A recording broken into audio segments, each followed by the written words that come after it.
Shalom saudara pendengar saudara rohani yang dikasihi Tuhan Yesus Kristus. Selamat datang di Renungan Rohani malam hari ini. Selamat malam, saya berdoa agar saudara sehat selalu. Semoga Roh Kudus hadir di tengah kita saat ini. Sebelum kita mulai renungan malam ini, marilah kita bersama-sama berdoa.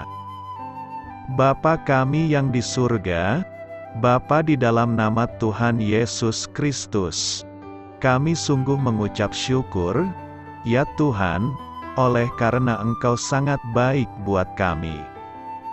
Engkau ada bersama kami dan menopang hidup kami di siang hari dan di malam hari. Engkau ada bersama-sama dan menyertai kami. Tuhan, kami memuji dan bersyukur kepadamu pada malam hari ini, kami masih bisa berkumpul di rumah kami yang kecil ini. Tuhan, saat ini kami hendak mendengarkan firman-Mu. Berilah pengetahuan dan bimbinglah hamba-Mu ini agar apa yang Engkau firmankan dapat bekerja sesuai kehendak-Mu. Buat kami jemaat-Mu, bukalah hati dan pikiran kami untuk mendengar dan menerima firman-Mu. Kiranya firman-Mu ini dapat menjadi berkat bagi kami. Berbicaralah Tuhan, kami sudah siap menerima firman-Mu. Di dalam nama Tuhan Yesus Kristus kami berdoa dan mengucap syukur. Amin. Sahabat saudara rohani, pembacaan ayat emas Alkitab renungan kita malam hari ini. Nats pilihan kita adalah, aku berlari-lari kepada tujuan. Saudara-saudara, ikutilah teladanku. Tertulis dalam kitab Filipi 3 ayat 14 dan 17, kata kunci renungan pada malam ini adalah dulu, kini, dan nanti.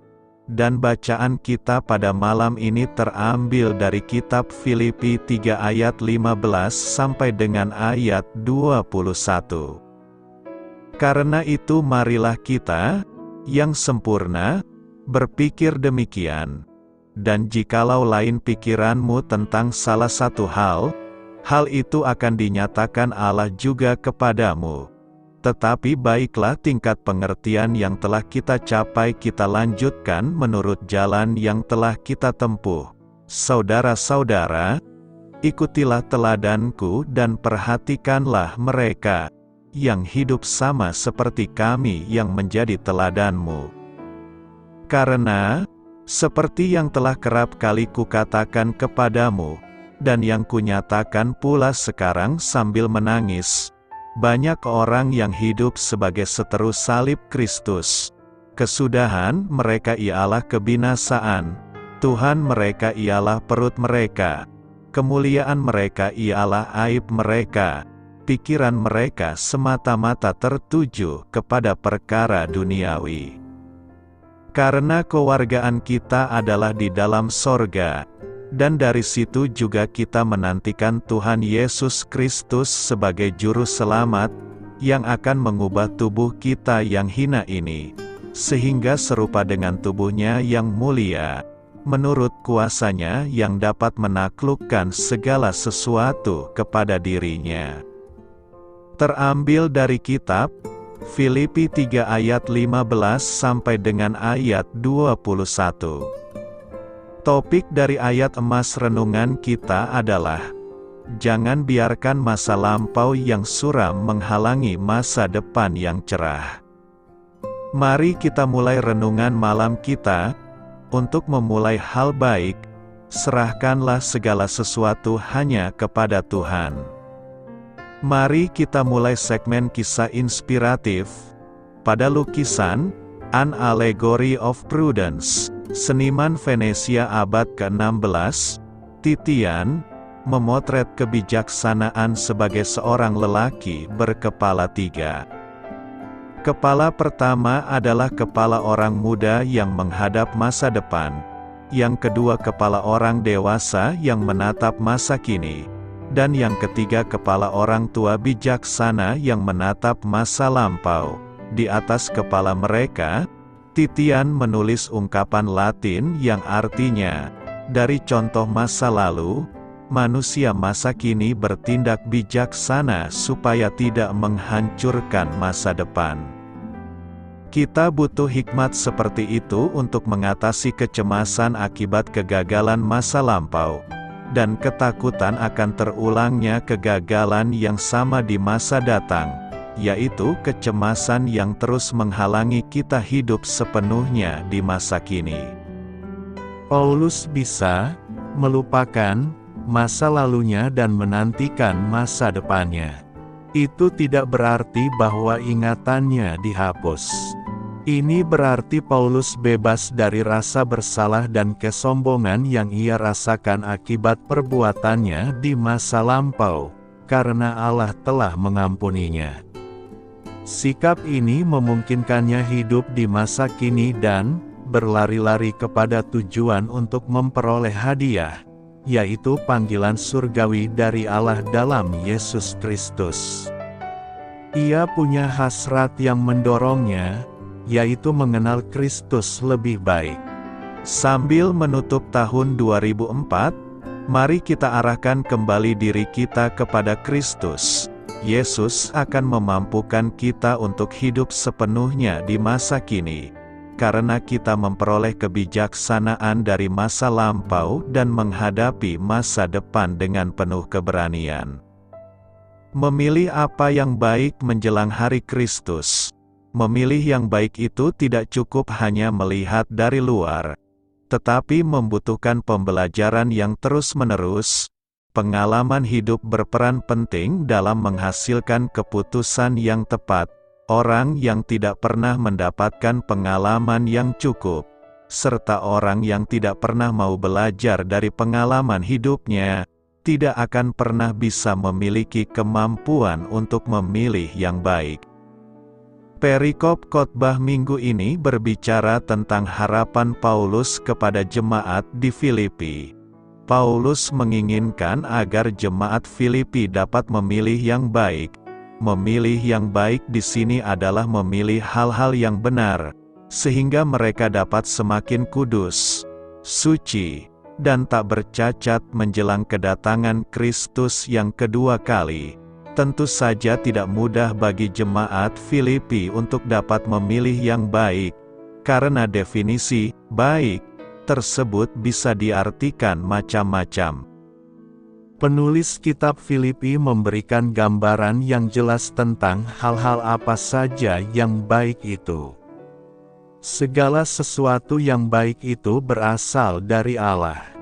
Mulai dari penciptaan langit dan bumi, Tuhan menciptakan segala sesuatunya dengan baik, bahkan sangat baik. Segala sesuatu yang baik itu pasti datangnya dari atas, yaitu dari Tuhan. Oleh karena itu, segala sesuatu yang baik, yang harus kita pilih, adalah hal-hal dan perkara-perkara surgawi. Timbul pertanyaan bagi kita sekarang, bagaimanakah cara kita untuk memilih yang baik? Berdasarkan perikope ini kita belajar ada beberapa cara agar kita mampu memilih yang baik, yakni: pertama, kita butuh topangan doa orang-orang kudus. Rasul Paulus berdoa untuk jemaat Filipi karena dia percaya mereka perlu topangan doa agar dapat memilih yang baik. Sungguh, kita memerlukan dukungan doa dari orang-orang di sekitar kita dan Paulus menyadari pentingnya doa itu. Setiap dari kita anak, pemuda atau pemudi, orang tua membutuhkan doa untuk dapat memilih yang baik. Ada orang berdoa untuk kita dan kita juga berdoa bagi mereka walau kita mungkin tidak mengenal mereka secara pribadi. Rasul Paulus mendoakan jemaat di Efesus, tetapi dia juga minta didoakan oleh mereka. Dengan kata lain, kita harus saling mendoakan supaya kita dapat memilih yang baik dalam hidup kita. Contoh, seorang ibu Sintua Monica terus-menerus mendoakan anaknya Agustinus yang sangat nakal agar berubah dan jawabannya dikabulkan. Walau makan waktu selama 20 tahun, anaknya menjadi salah seorang bapa gereja. Terbukti Roh Kudus menolong kita untuk mewujudkan sesuatu yang sulit dan mustahil terjadi. Kita patut bersyukur adanya topangan doa dari orang-orang kudus di tengah-tengah kegalauan dan tantangan yang kita hadapi. Kedua, kita harus memiliki kasih dalam pengetahuan dan pengertian. Untuk mampu memilih yang baik, kita harus memiliki kasih dalam pengetahuan dan pengertian. Rasul Paulus berdoa agar kasih jemaat Filipi makin melimpah dalam pengetahuan yang benar dan dalam segala macam pengertian, pola pikir, persepsi, cara pandang yang tajam.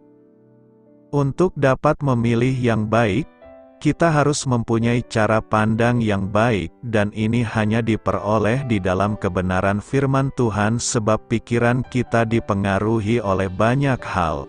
Oleh sebab itu kita harus mempunyai pikiran Kristus dan cara pandang kita harus seturut dengan pola pikir Kristus untuk diubah makin serupa dengan pikirannya sehingga kita dapat memilih yang baik, berani dan mampu memilih yang baik dan tetap kukuh terhadap apa yang baik. Pertanyaan selanjutnya adalah mengapa kita harus memilih yang baik?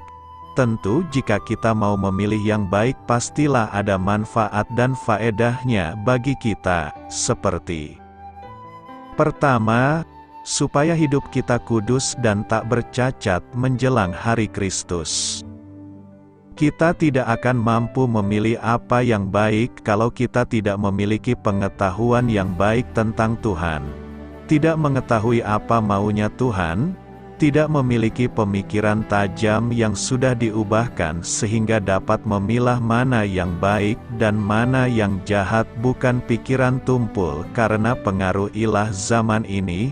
Rasul Paulus mengingatkan jemaat Roma untuk mengalami pembaruan budi supaya dapat membedakan mana kehendak Allah, apa yang baik, yang berkenan kepada Allah, dan yang sempurna.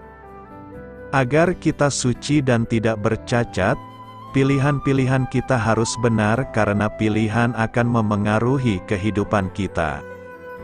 Contoh, kalau kita salah memilih baju, akibatnya tidak pas di badan dan tidak sedap dipandang mata. Kalau memilih pekerjaan yang tampak menjanjikan tetapi menjauhkan kita dari Tuhan, pertimbangkan lagi baik-baik. Kalau kita salah memilih pasangan hidup yang tidak membawa kita dekat kepada Tuhan, kita akan menyesal seumur hidup karena tidak ada pilihan kedua sesuai dengan perintah Tuhan. Lebih lanjut, kalau kita salah memilih Tuhan, penyesalan akan berlangsung selama-lamanya alias kekal. Jadi jelas bahwa pilihan kita sangat mempengaruhi kehidupan kita. Itu sebabnya Rasul Paulus mengingatkan agar kita memilih yang baik supaya kita suci dan tidak bercacat menjelang kedatangan Tuhan. Kedua, supaya kita penuh dengan buah kebenaran yang dikerjakan oleh Yesus Kristus. Selain kehidupan suci, tujuan kita memilih hal yang baik ialah supaya kita makin dipenuhi dengan buah kebenaran yang dikerjakan oleh Yesus Kristus. Jelas, kebenaran dalam hidup kita sesungguhnya bukan dari kita tetapi Kristuslah yang mengerjakannya. Bila hati kita penuh dengan kebenaran, yang keluar juga buah-buah kebenaran. Jujur kita sering berpikiran negatif, perkataan kita menyakitkan dan melemahkan orang, sikap dan perbuatan kita menjadi sandungan orang banyak. Bukankah dari hati timbul segala pikiran jahat dan najis? Oleh sebab itu Yesus mengatakan kepada orang Farisi bahwa dari buahnya pohon itu dikenal. Kehidupan kita harus dipenuhi dengan buah kebenaran yang diperoleh bila kita tetap dalam pilihan yang baik. Kita beroleh buah Roh Kudus yang dikerjakan oleh Roh Kudus dan buah kasih yang dikerjakan oleh Kristus. Bila ada buah kebenaran dalam kehidupan kita, kita menghadapi masalah dengan sukacita dan syukur, bukan dengan kata-kata kotor dan kasar penuh umpatan. Biasakan mengeluarkan tutur kata benar, yang membangun dan memberikan semangat kepada orang lain. Pertanyaan kita yang terakhir adalah, hal baik apa yang harus kita lakukan dalam menjelang hari kedatang Yesus Kristus kali kedua? Ada beberapa hal yang baik yang harus kita lakukan menjelang hari Kristus, yakni: pertama, kita harus memberitakan Injil Kristus. Tuhan tidak bersikap otoriter terhadap kita. Ia memberikan kita kebebasan untuk memilih beserta konsekuensi dari pilihan kita. Allah memberikan Adam dan Hawa kebebasan untuk makan buah dari semua pohon di Taman Eden kecuali buah dari pohon pengetahuan tentang yang baik dan yang jahat. Mereka bebas memilih dan mereka ironisnya memilih melanggar perintah Allah dengan memakan buah terlarang. Konsekuensinya, mereka mati. Kita harus memilih berita Injil Kristus dengan konsekuensi meskipun menghadapi kesulitan, aniaya, bahkan penjara seperti dialami oleh Rasul Paulus. Kedua, kita harus menjadikan diri kita suci pada hari Kristus. Supaya kamu suci dan tak bercacat menjelang hari Kristus. Hari Kristus Yesus adalah masa ketika Tuhan Yesus datang di awan-awan untuk menjemput jemaatnya, yang diikuti dengan pengadilan tahta Kristus bagi orang percaya dan pemberian pahala atau mahkota. Tuhan menghendaki jemaatnya kedapatan suci dan tak bercacat ketika Dia datang. Tak bercacat, murni, tidak munafik. Suci berarti tidak ada tuduhan bersalah dari hati nurani karena adanya kelemahan yang disimpan atau ditutupi sehingga menjadi sandungan bagi diri sendiri di hadapan Tuhan. Kualitas tak bercacat, heiligkrins dan suci, apokropos, di hadapan terang Kristus ini hanya bisa terjadi karena memang kita telah terbiasa melakukan pilihan yang benar dalam praktek hidup sehari-hari sebagai akibat adanya epignosis dan aistesis itu. Ketiga, kita harus mampu menghasilkan buah kebenaran untuk kemuliaan Tuhan, penuh dengan buah kebenaran yang dikerjakan oleh Yesus Kristus untuk memuliakan dan memuji Allah. Setiap murid Kristus Tuhan dipanggil dan dipilih untuk menghasilkan buah-buah kebenaran. Firman Tuhan, "Bukan kamu yang memilih aku, tetapi akulah yang memilih kamu, dan aku telah menetapkan kamu, supaya kamu pergi dan menghasilkan buah dan buahmu itu tetap, supaya apa yang kamu minta kepada Bapa dalam namaku, diberikannya kepadamu." Buah kebenaran bisa berupa karakter yang baik, persembahan bagi hamba Tuhan dan pekerjaan pelayanan, jiwa-jiwa dilayani, buah bibir yang memuliakan Tuhan berupa persembahan korban syukur. Hidup berbuah adalah cara yang Tuhan tetapkan untuk mempermuliakan nama-Nya. Firman-Nya, "Dalam hal inilah Bapa-Ku dipermuliakan, yaitu jika kamu berbuah banyak dan dengan demikian kamu adalah murid-murid-Ku." Kehidupan Kristen yang berbuahkan kebenaran bisa terjadi karena memiliki karunia Tuhan epignosis dan aistesis. Keempat, kita harus bersedia menanggung konsekuensi. Sekali Rasul Paulus memilih Kristus, ia tidak pernah mundur dari pilihannya. Dengan memilih Injil yang benar dan demi Kristus, ia rela dipenjara. Heran, justru melalui pemenjaraannya, Injil makin tersebar bahkan sampai ke istana. Perhatikan, setiap pilihan pasti ada konsekuensinya, ada hal yang harus kita bayar, lepaskan atau batasi dalam hidup kita. Rasul Paulus membuktikan bahwa pilihannya benar dan dia tetap pada pilihan itu serta tidak malu akan pilihannya. Ia begitu konsisten dengan pilihannya dan berkomitmen hidupnya hanya untuk Kristus baik hidup maupun mati. Rasul Paulus menegaskan supaya kita berjuang untuk iman yang timbul dari berita Injil. Sudahkah kita rutin membaca Alkitab? Jujur, diperlukan perjuangan untuk membaca Alkitab setiap hari. Ketika kita sudah menentukan pilihan, kita harus siap bergumul dengan pilihan yang sudah kita putuskan. Yesus mengatakan kepada para murid-Nya, "Setiap orang yang mau mengikut Aku, ia harus menyangkal dirinya, memikul salibnya dan mengikut Aku." Jadi, kalau kita mau menjadi murid Kristus, kita harus berani menyangkal diri dan memikul salib. Kita harus hidup berpadanan dengan Injil, artinya hidup kita harus sesuai dengan Injil yang kita percayai dan sepadan dengan Kristus, bukan sepadan dengan dunia. Pertama, marilah kita menentukan pilihan yang baik dan berjalan dengan pilihan kita. Jangan mundur dan gentar, melainkan berjuang untuk iman yang teguh apapun konsekuensinya. Dengan hidup kudus, kita berbuahkan kebenaran, juga bersedia menanggung derita demi Kristus hingga kesudahannya, kita menerima keselamatan penuh saat Ia datang kembali. Kedua, marilah saling mendukung dalam doa agar kita mampu melakukan hal baik menjelang hari Kristus. Kita harus mengingat dan berdoa kepada saudara-saudara kita. Kita harus berpikir dan merindukan saudara-saudara seiman. Kita memohon kepada Tuhan semoga kasih saudara-saudara seiman semakin melimpah dalam pengetahuan yang benar dan dalam segala macam pengertian.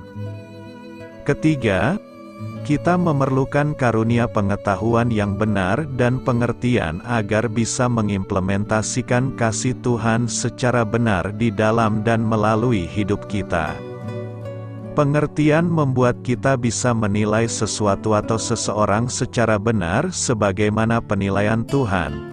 Pengetahuan yang benar memampukan kita untuk menerapkan pengenalan kita akan kebenaran firman Tuhan dalam menyelesaikan permasalahan praktis dengan cara yang berkenan di hati Tuhan.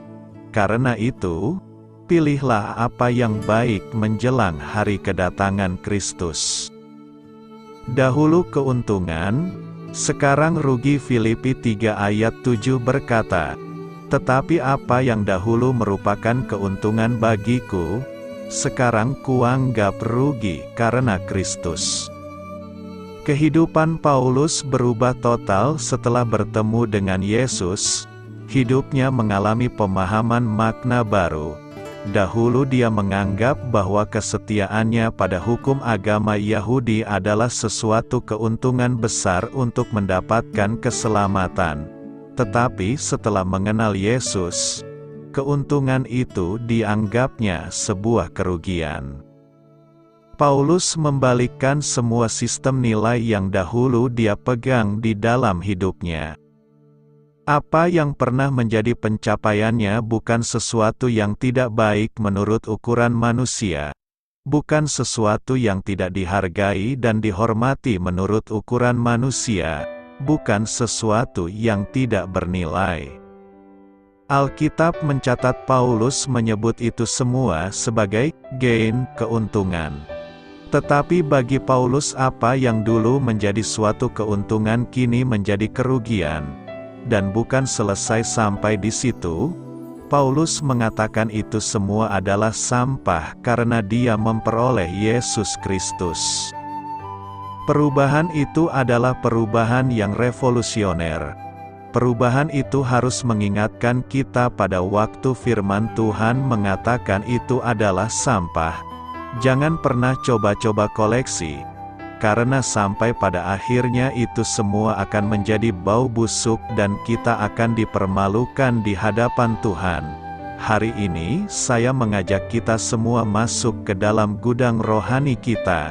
Cari dan buang segala sampah yang ada di situ. Jika kita mendalami nas hari ini, maka setidaknya ada 3 jenis sampah yang perlu kita tinggalkan dan buang jauh-jauh, yakni: pertama, sampah kebenaran diri sendiri. Sampah merasa diri paling benar dan menghina orang lain yang berbeda dengan kita haruslah kita buang. Ciri orang seperti ini adalah setiap kali berjumpa dengan siapapun dan selalu menganggap diri jauh lebih rohani dan lebih suci. Merasa lebih banyak tahu, cenderung menghina orang lain. Manusia kategori seperti ini adalah manusia sampah yang perlu kita hindari. Kedua, sampah kebanggaan diri.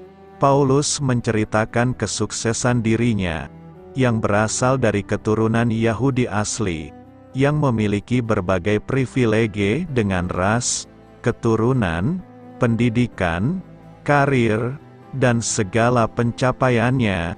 Itu semua dahulu sudah dimilikinya. Sekarang saat berkonfrontasi dengan orang-orang yang membangga-banggakan hal seperti itu, Paulus mengatakan semua itu adalah sampah. Paulus tidak membesar-besarkan diri sebagai seorang pendeta yang bisa berkhotbah dengan 3 atau 4 bahasa meskipun dia mampu dan bisa. Bahkan kepada jemaat Korintus dia mengatakan, "Aku datang kepadamu dengan sangat takut dan gentar, dengan rendah hati dan hanya memuliakan Yesus yang menjadi sandarannya." Self-pride membuat kita berpikir kita bisa bersandar kepada kekuatan, kesuksesan, kemampuan dan segala kehebatan kita sehingga kita tidak perlu Tuhan. Sampai kelak kita menyadari semua itu akan hancur dan roboh diterpa oleh badai dan topan besar, bisa meluluh lantakkan apa yang kita pegang erat-erat dalam hidup ini. Ketiga, sampah kepentingan diri sendiri. Barang siapa yang menjadikan diri sebagai yang paling penting dan menjadikan interest diri itulah yang dia cari, kelak di hadapan Allah itu semua adalah sampah yang berbau busuk adanya. Dalam Filipi 2 ayat 21 Paulus mengatakan, "Sebab semua orang mencari kepentingannya sendiri dan bukan kepentingan Kristus Yesus." Paulus menyatakan fakta yang menyedihkan bahwa di dalam pelayanan ada begitu banyak yang mengaku hamba Tuhan yang hanya mencari kepentingan untuk dirinya sendiri. Tidak banyak yang mencari kepentingan Yesus Kristus. Semuanya mencari kepentingan diri sendiri. Paulus begitu prihatin dan berduka menyatakan fakta realita ini. Semua orang mencari kepentingannya sendiri. Banyak orang memakai segala cara menarik jemaat yang Paulus layani dengan cara menjelek-jelekkan Rasul Paulus. Disinilah kita memahami apa yang Yesus katakan di dalam Matius 7 ayat 22-23. Kelak ada banyak orang berseru, "Tuhan, Tuhan, kami bernubuat demi nama-Mu, mengusir setan demi nama-Mu, mengadakan banyak mujizat demi nama-Mu." Ayat itu memberitahukan kepada kita berapa mudah kita bisa memakai embel-embel demi nama Yesus, demi nama Injil.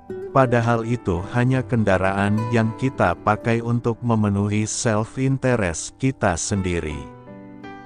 Jikalau ujung-ujungnya adalah diri sendiri, ujung-ujungnya adalah demi self-interest sendiri, kita telah mencuri kemuliaan Tuhan. Karena itu, janganlah menyimpan ketiga sampah itu dalam hidup kita, melainkan carilah kehidupan yang baik melakukan kehendak Tuhan dan segala perintahnya. Apa kata Alkitab mengenai tujuan hidup? Alkitab sangat jelas menguraikan apa yang seharusnya menjadi tujuan hidup kita. Para tokoh dalam Perjanjian Lama dan Perjanjian Baru mencari dan menemukan tujuan kehidupannya.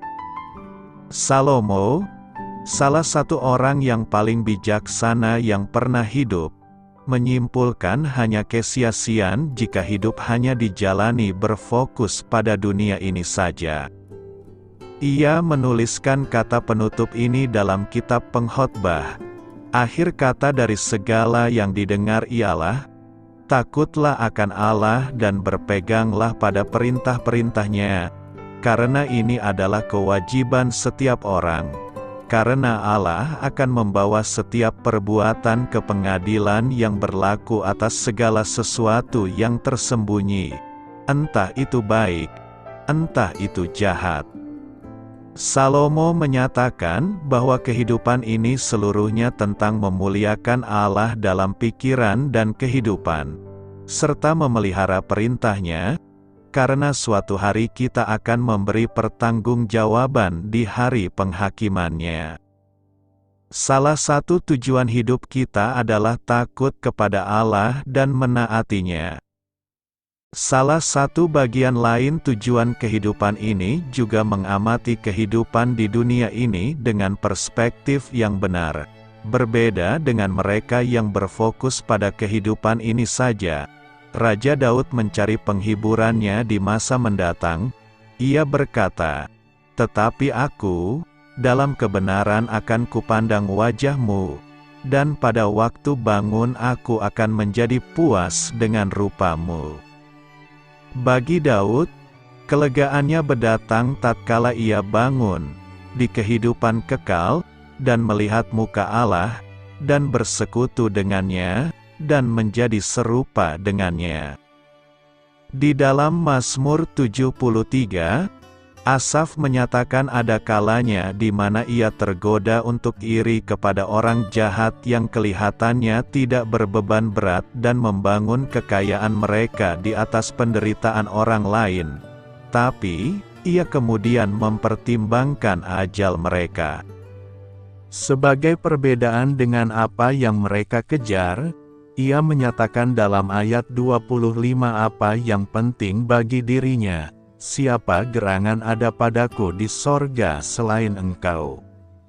Selain Engkau tidak ada yang kuingini di bumi. Bagi Asaf, hubungan dengan Allah lebih penting daripada apapun dalam kehidupan ini. Tanpa ada hubungan dengan Allah, hidup ini tak bertujuan. Rasul Paulus berbicara mengenai semua yang telah ia capai secara spiritual sebelum berhadapan dengan Kristus yang telah bangkit. Ia menyimpulkan bahwa semuanya ibarat seperti kotoran jika dibandingkan dengan mulianya mengenal Kristus Yesus.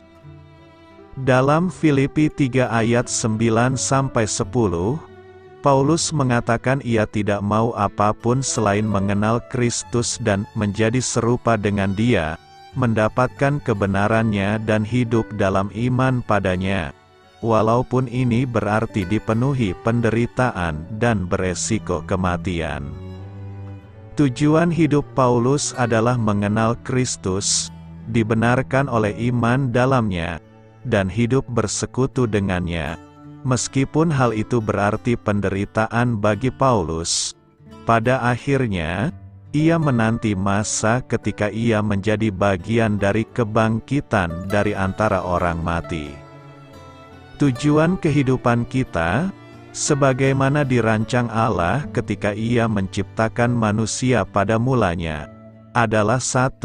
Memuliakan Allah dan menikmati persekutuan dengannya. 2. Berhubungan baik dengan sesama. 3. Bekerja. Dan 4. Berkuasa atas bumi. Setelah kejatuhan umat manusia dalam dosa, persekutuan dengan Allah terpecah belah. Hubungan dengan orang lain menjadi ikut rusak, pekerjaan terasa menjengkelkan, dan manusia kini harus bergumul mengatasi alam. Hanya dengan memulihkan hubungan kita dengan Allah, melalui iman kepada Yesus Kristus, tujuan kehidupan baru bisa menjadi nyata. Tujuan hidup manusia itu mempermuliakan Allah dan hidup di dalam anugerah-Nya untuk selama-lamanya. Kita memuliakan Allah dengan menghormati dan menaati-Nya, memusatkan pandangan kita di surga kelak, dan mengenal Dia secara intim.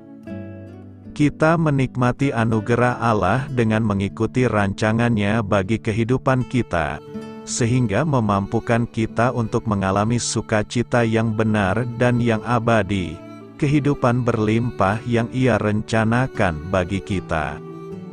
Apa yang dimaksud Yesus melalui ucapannya, "Aku berdiri di muka pintu dan mengetok"? Melalui Rasul Yohanes dalam Wahyu pasal 2-3, Yesus memberi 7 pesan kepada 7 gereja di Asia Kecil. Pesan itu berbunyi seperti surat khusus yang berisikan instruksi, kecaman, dan dukungan kepada jemaat-jemaat tersebut. Kepada gereja terakhir, gereja suam-suam kuku di Laodikia, Yesus berkata, "Lihat, aku berdiri di muka pintu dan mengetok.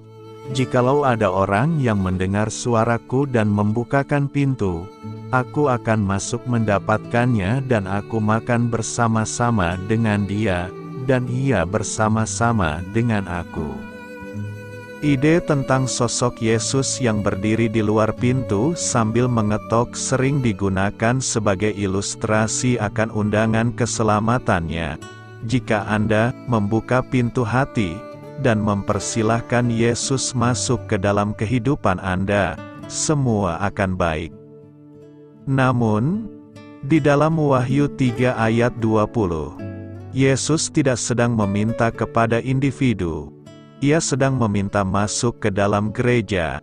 Adalah mengherankan jika kita membayangkan Yesus sedang berdiri di luar gereja dan mengetok, tapi itulah kondisinya. Gereja Laodikia telah menutup pintu pada kepala gereja, mereka puas dalam kemakmuran mereka. Namun Yesus sedang berdiri di luar. Ia adalah orang asing bagi hati para jemaat itu. Hampir semua ketujuh surat itu mengandung pujian, keluhan atau kritik, perintah, dan komitmen dari Yesus. Namun gereja Laodikia, seperti gereja Sardis yang mati secara rohani, tidak mendapat kata-kata persetujuan dari Yesus. Jemaat Laodikia bersalah karena mereka mengandalkan diri, benar diri, dan apatis secara rohani. Lebih parah lagi, gereja itu tidak menyadari keadaan mereka yang malang.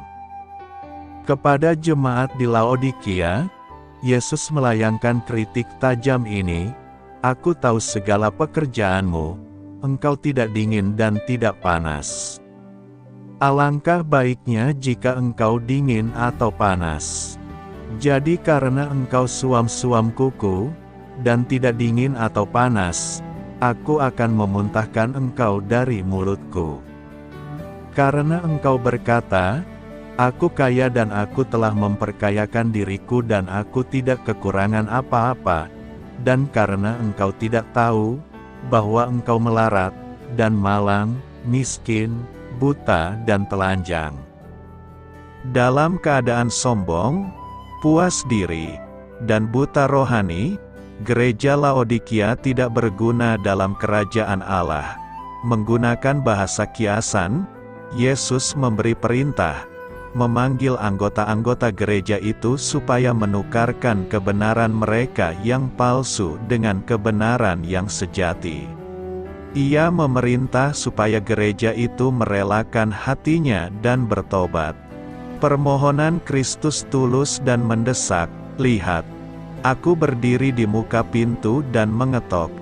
Jikalau ada orang yang mendengar suaraku dan membukakan pintu, aku akan masuk mendapatkannya dan aku makan bersama-sama dengan dia, dan ia bersama-sama dengan aku."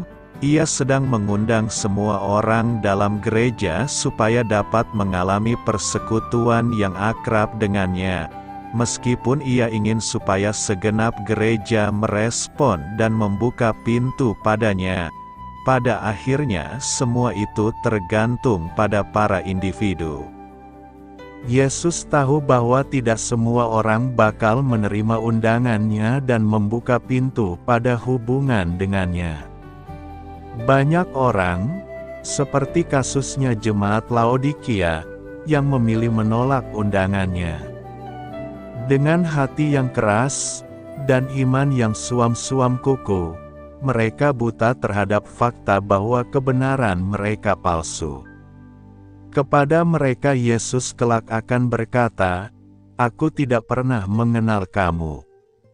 Enyahlah daripadaku." Sayangnya, mereka tidak akan menikmati kerajaan surga. Selama pelayanannya di bumi, Yesus bersusah payah menunjukkan bahwa kebenaran itu datang kepada kita sebagai anugerah melalui iman saja. Satu-satunya jalan ke dalam kerajaan surga adalah dengan mengenakan kebenaran Kristus, oleh kasih karuna melalui iman. Ketika Yesus berkata, "Lihat, aku berdiri di muka pintu dan mengetok," ia sedang mengundang para anggota gereja Laodikia menyadari keadaan rohani mereka yang menyedihkan dan menerima anugerah keselamatannya yang sejati. Seperti Rasul Paulus, jemaat Laodikia perlu menyadari ketergantungan absolut mereka pada Kristus. Malahan segala sesuatu kuanggap rugi, karena pengenalan akan Kristus Yesus, Tuhanku, lebih mulia daripada semuanya. Oleh karena Dialah aku telah melepaskan semuanya itu dan menganggapnya sampah, supaya aku memperoleh Kristus, dan berada dalam Dia bukan dengan kebenaranku sendiri karena mentaati hukum Taurat, melainkan dengan kebenaran karena kepercayaan kepada Kristus, yaitu kebenaran yang Allah anugerahkan berdasarkan kepercayaan. Kepada mereka yang hendak membukakan pintu, Yesus menjanjikan persekutuan yang akrab, yang digambarkan sebagai keakraban makan bersama, dan Ia menawarkan pahala ini, "Barang siapa menang, ia akan kududukkan bersama-sama dengan aku di atas tahtaku, sebagaimana aku pun telah menang dan duduk bersama-sama dengan Bapa-Ku di atas tahtanya." Inilah komitmen Kristus kepada gereja Laodikia. Pada zaman ini Yesus mengulangi ucapannya, "Lihat, aku berdiri di muka pintu dan mengetok." Kepada gereja yang terisikan dengan Kristen secara nama saja, Ia melayangkan undangan yang tulus supaya persekutuan akrab dipulihkan. Ia yang memegang kunci kerajaan surga, meminta kita mendengarkan suaranya dan membukakan pintu supaya Ia dapat masuk dan bersekutu dengan kita. Kepada mereka yang memberi respon baik, Yesus Kristus menjamin pahala kehidupan kekal dan berkuasa bersama diri-Nya di surga.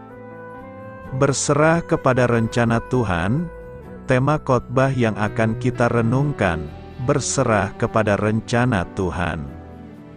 Tema minggu ini merupakan sebuah kesimpulan dari pengalaman hidup Abram. Abram kala itu menghadapi banyak ketakutan seperti a. Takut menghadapi perlawan dari Kedorlaomer karena baru saja ia menyelamatkan Lot dari cengkeraman Kedorlaomer. B. Takut tidak punya ahli waris dari keturunannya sendiri karena pada waktu itu Abram sudah berusia 85 tahun. Memang Tuhan sudah pernah berjanji kepadanya untuk memberikan anak pada saat Abram berusia 75 tahun.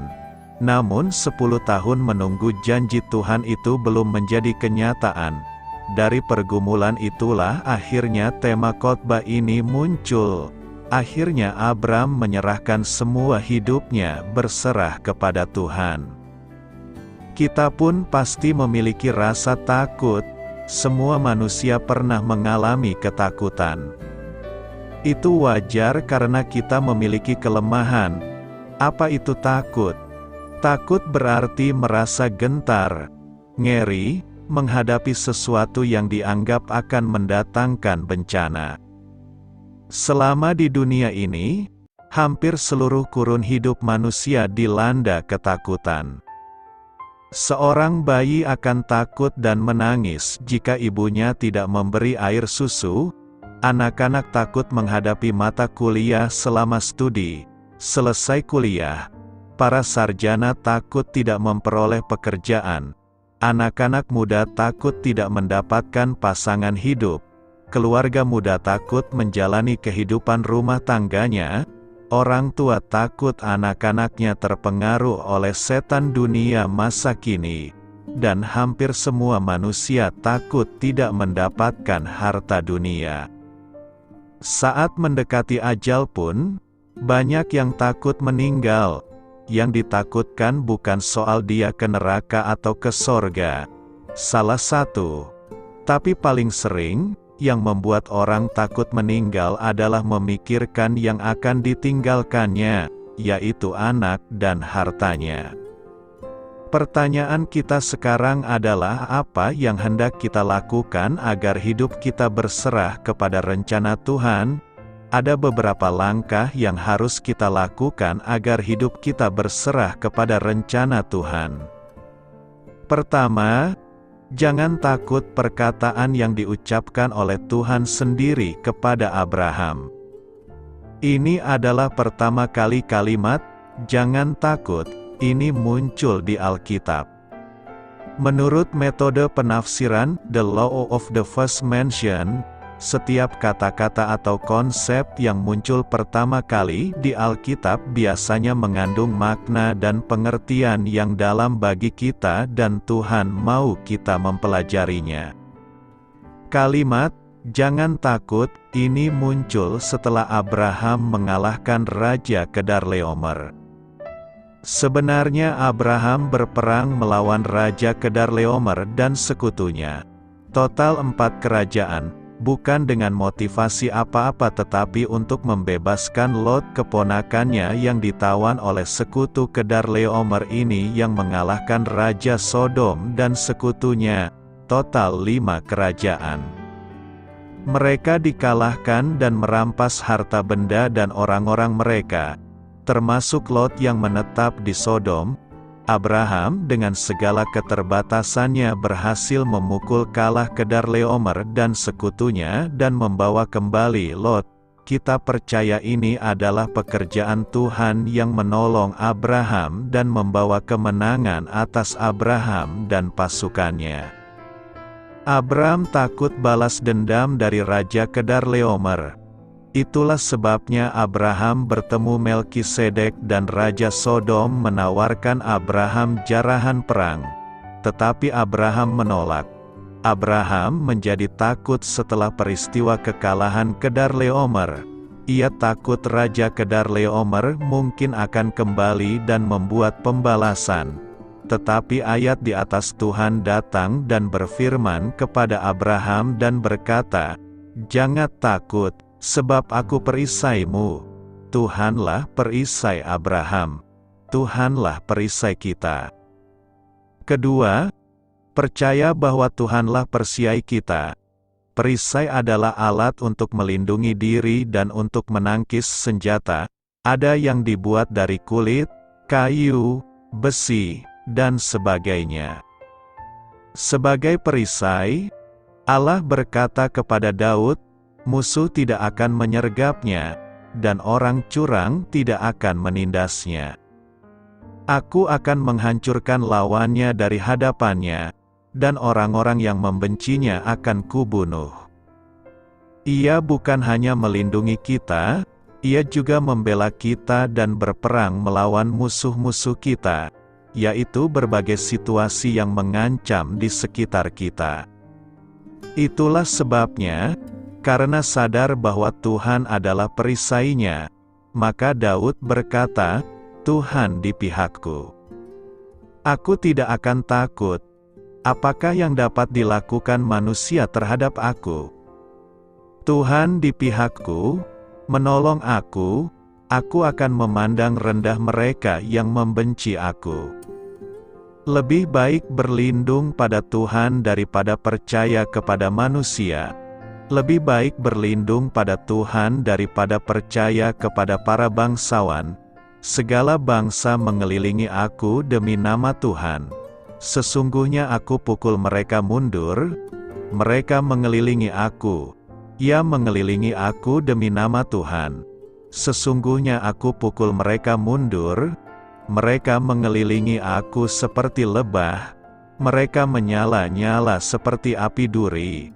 Demi nama Tuhan, sesungguhnya aku pukul mereka mundur. Ketiga, Abram percaya akan janji Tuhan.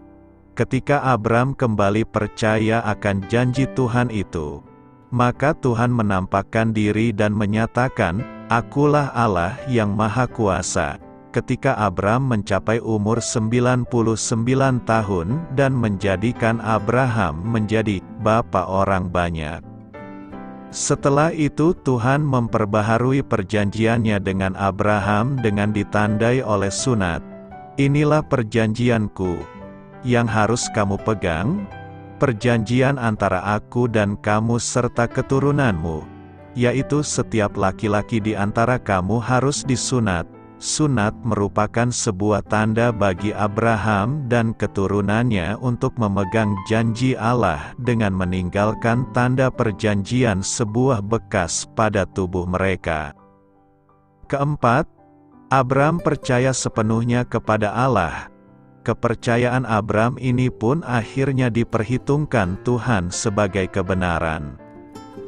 Kita tidak perlu takut sebab Tuhan selalu beserta dengan kita untuk memberikan harapan, pertolongan serta kemenangan. Dia adalah Tuhan yang berkuasa, yang sanggup melakukan apapun juga. Pertolongan Tuhan tidak pernah terlambat, jadi kita hanya perlu percaya kepada Tuhan sebagai satu-satunya andalan hidup kita. Jangan takut, sebab Tuhan adalah kemenangan kita, dan bersama Dia kita pasti akan menjadi pemenang.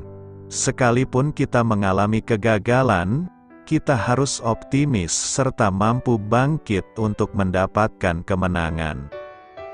Renungkan, apa yang hendak kita renungkan dan hayati serta lakukan hari ini. Pertama, dalam rangka menuruti rencana Tuhan dalam hidup kita, maka kita perlu dikuatkan dalam iman. Kita harus mau mengulang janji-janji Tuhan atau firman Tuhan dengan membaca kitab suci berulang kali, mempelajari makalah khotbah, mendengarkan kaset khotbah, mendengarkan bagian firman Tuhan yang sudah pernah kita dengar. Kedua, kita harus mampu beriman seperti Abram. Iman itu menyebabkan Abram dibenarkan. Dibenarkan tidak berarti bahwa hidup Abram betul-betul diubahkan menjadi benar atau suci, tetapi berarti bahwa Abram dianggap benar di hadapan Allah. Hal ini menunjukkan bahwa doktrin justification by faith sudah ada sejak zaman Perjanjian Lama. Abram dibenarkan pada saat percaya. Tetapi, bukankah Abram sudah percaya dalam Kejadian 12? Mengapa baru sekarang dibenarkan? Abram memang sudah percaya dalam Kejadian 12, dan jelas sudah dibenarkan di sana. Kejadian 15 ayat 6 ini memang bukan pertama kalinya Abram percaya dan dibenarkan. Tetapi pertama kalinya iman dan pembenaran terhadap Abram dinyatakan kepada kita dalam kitab suci. Dalam Kejadian 12 ia sudah beriman dan dibenarkan. Sekarang, setelah hampir 10 tahun, ia tetap dibenarkan karena iman. Hal ini hendak mengajar kita bahwa kita terus-menerus sepanjang hidup kita dibenarkan karena iman. Karena itu, marilah kita hidup berserah kepada rencana Tuhan. Beritakanlah Injil kepada segala makhluk, hormatilah semua orang. Selamat beristirahat malam dalam kasih setia Tuhan. Doa saya menyertai saudara sekalian, mari bertumbuh dalam iman bersama saudara rohani. Saya memberkati Anda agar sewaktu Anda mencarinya dari Dia, Bapa Surgawi Anda akan memberikan bagi Anda roti harian Anda. Dalam nama Yesus Kristus, Tuhan yang berkuasa atas alam semesta dan menuntun kita kepada iman yang menyelamatkan, Tuhan Yesus menyertai senantiasa. Terima kasih sudah berkenan mendengarkan renungan malam saudara rohani. Tuhan memberkati. Amin.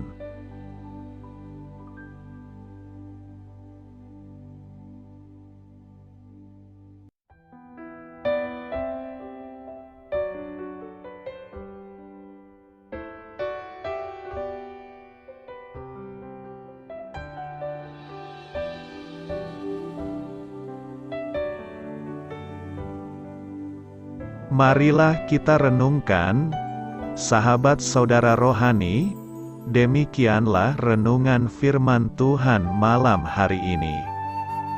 Semoga menjadi berkat di dalam hidup kita dan menjadikan kita pribadi yang lebih baik. Sebelum kita beristirahat pada malam hari ini, marilah kita berdoa. Bapa kami yang di surga, Bapa di dalam nama Tuhan Yesus Kristus, kami sungguh mengucap syukur, ya Tuhan, oleh karena Engkau sangat baik buat kami. Engkau ada bersama kami dan menopang hidup kami di siang hari dan di malam hari. Engkau ada bersama-sama dan menyertai kami, ya Tuhan Yesus. Kami mengucap syukur untuk firman-Mu, ya Tuhan, yang memberikan kami kekuatan dan menyadarkan kami bahwa kami tidak perlu takut dengan gelap dan malam. Sebab Tuhan, Engkau ada bersama kami. Engkau melindungi kami dan menjadi perisai bagi kami hamba-Mu berdoa saat ini. Tuhan, untuk setiap pendengar renungan ini yang mengalami ketakutan, kecemasan, kegelisahan, pada situasi gelap dan malam hari di dalam nama Tuhan Yesus Kristus. Kuasa Tuhan melepaskan mereka dari segala ikatan roh-roh ketakutan yang mengikat mereka saat ini. Tuhan melepaskan setiap anak-anak-Mu dari segala rasa takut dan kecemasan.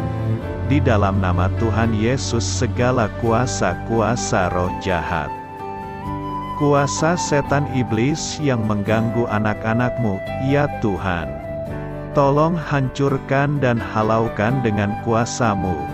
Dalam nama Tuhan Yesus Kristus, berkati setiap kami anak-anak-Mu, ya Tuhan, dan lindungilah kami. Kami aman di dalam Engkau. Ya Tuhan, penuhilah setiap hati kami dengan keberanian, damai sejahtera, dan sukacita serta ketenangan yang dari Tuhan. Berkati kami di malam hari ini, saat kami tidur dan beristirahat. Kuasa-Mu, ya Tuhan, menaungi setiap kami, memberkati dan melindungi kami. Bangunkanlah kami kembali besok pagi dengan kekuatan yang baru, tubuh yang sehat diberkati Tuhan, dan berkat-berkat yang baru Tuhan sediakan bagi kami. Terima kasih, ya Tuhan, kami sungguh mengucap syukur untuk firman-Mu yang menguatkan kami. Dalam nama Tuhan Yesus Kristus Juru Selamat kami, Bapa kami yang baik, kami mengucap syukur dan berdoa haleluya. Amin. Biarlah firman Tuhan menjadi pengingat untuk kita semua, bahwa tuntunan dari Roh Kudus akan selalu memberi jalan keluar bagi setiap permasalahan hidup kita, dan memberi kedamaian di hati kita. Amin. Sampai jumpa di renungan malam saudara rohani berikutnya.